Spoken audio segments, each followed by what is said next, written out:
Hey everybody, I'm back again. You got me not at working today. Alright, everybody gets a day off, right? But we still got to talk about what's going on. So, here we go. You notice that the president signed an executive order overturning his own position. But of course, that's not the way he framed it. He came in front of the American people and basically said he had to correct a mistake that the Democrats did. He sent his attorney general to deter illegal immigration, but he even decided to deter asylum seekers. Now, I know there's multiple sides of the immigration debate, and I find myself somewhat conflicted on this one as well. So I want to talk to you about the spirit of fairness. Now, there is some truth that in illegal immigration, there is some issues with that. And these issues got to be addressed. Now, like I said, I'm a fair person, and I'm a fair-minded person. I believe in fairness. You know, and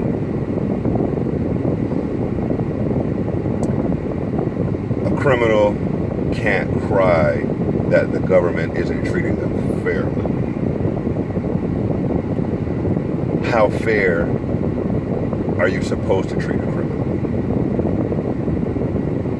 Do you give a criminal more rights than you give law-abiding citizens? I say no. But you have to even give a criminal equal rights. Now, that term is a loaded term, because do you give a criminal a right to bear arms? I say no. And any decent-minded, conscious person would have to agree with that. But who decides which laws and which rights criminals maintain and which laws criminals don't maintain? I say that's the Congress's job, because that's what the Constitution says. But that being said, Congress has to ensure that it's not being held hostage by any other co-head of the government. That means you cannot concern yourself with what the White House says, or you cannot concern yourself with what the Supreme Court will say. You have to make laws based on truth. What's real? Now, in anything, no matter how well intended a particular bill may be, there always are unintended consequences. There are unintended consequences in war, in politics, in nature. We as a society need resources. We need things like wood and food. We cut down forests to provide our wood needs. One of the unintended consequences are we lose habitat for nature. So therein lies a conflict in everything that we do.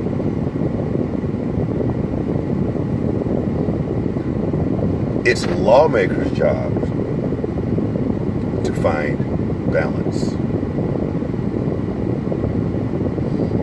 There has to be balance on the effect that every law has. That way, you minimize the impact of the unintended consequences. typically speaking, this process would show that a very small number of the people involved would be affected by the unintended consequences. That's how we know this Trump administration decision, this zero tolerance policy, is not moral. Because it has adverse effect on the majority of those involved in it. So we know that that was not an unintended consequence. That was, in fact, the intended consequence. So what you have to ask yourselves are, does that represent who I am?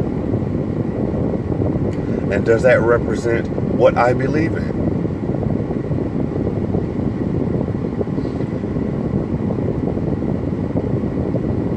These are deep questions that we have to ask ourselves, because these are the decisions that are made by the people that we put in office.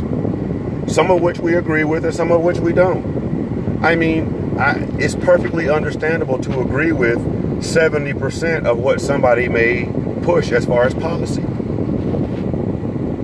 But if you ignore the 30% that you disagree with, then you do yourself a injustice. You do yourself a disservice. Because even if I agreed with 70% of what someone said, if the 30% that I disagree with is that egregious, then the 70% that I agree with, I have to question what is involved in that as well.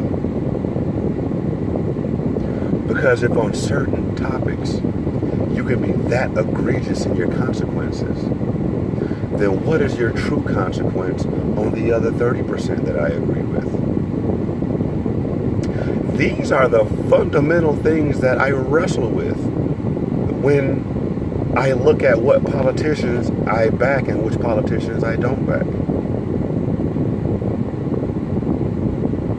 This is why I found it difficult and ultimately impossible to support even some of the Democrats that I have not voted for.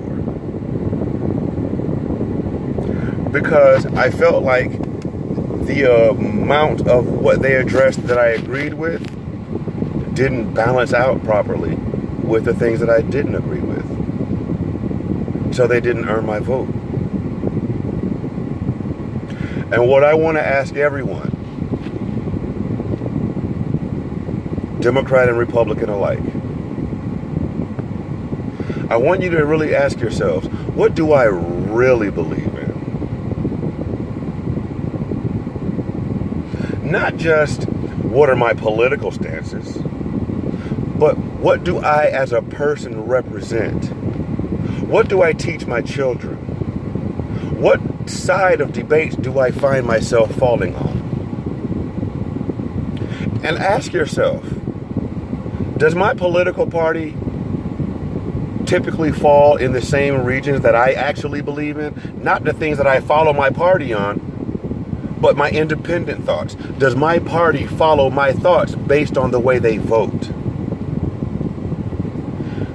I think most of us will be surprised when we examine ourselves first before we examine our politics. Because I think what you'll find is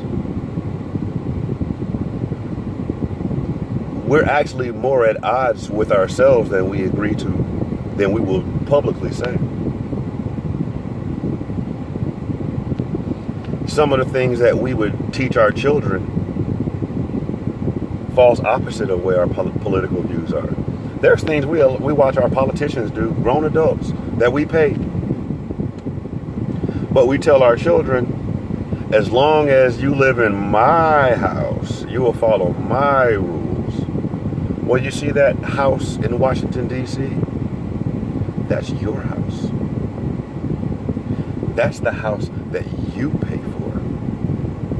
And you have the right to demand that the rules in your house be followed. Why don't you? You'll enforce your right on the least of us, but won't hold the most powerful of us, whose houses we most directly pay for. We won't hold them to account. That's not their fault.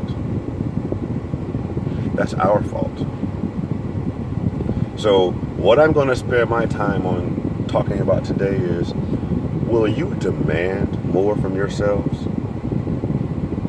Because I suspect that if you demanded more from yourselves, you would demand more from those who represent you.